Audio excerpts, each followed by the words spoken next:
pint of fat before we get going? OK, results time.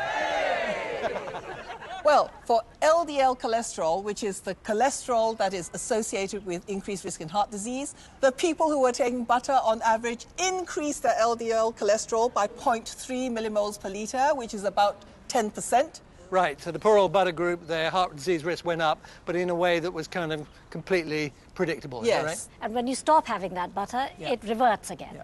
On the olive oil, there was a very small average reduction, not significant, so essentially no difference in LDL cholesterol on the olive oil diet. OK, so now for the big one, coconut oil. Well, LDL cholesterol for coconut oil went down by 0.09 millimoles per litre, so no overall increase in LDL cholesterol, which was really a big surprise for us and not in line with what we'd come to believe from previous studies. So, butter raised LDL and olive oil did not, both as expected. But surprisingly, neither did coconut oil, which is high in saturated fat.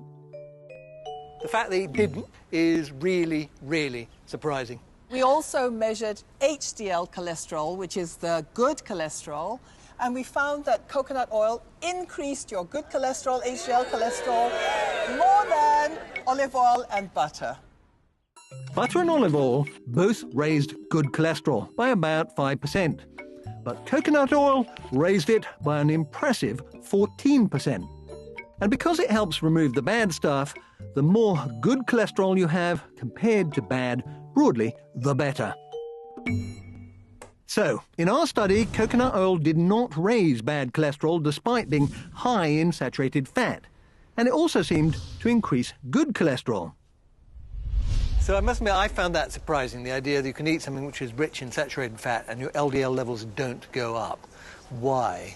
One explanation is that coconut oil is rich in lauric acid, which may be processed in the body differently from other saturated fatty acids. So I guess the message from it is not all saturated fats are the same, and it is possible that some saturated fats are actually beneficial. Within saturated fats, there are actually probably good and bad saturated fats. And the art is identifying the good ones. That's the challenge. So watch this space. Yes. Yes. Further studies are needed to find out the long-term effects of coconut oil on health.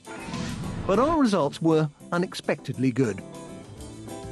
So I'm not going to be glugging it by the litre, but I'm certainly going to be using it more in my cooking.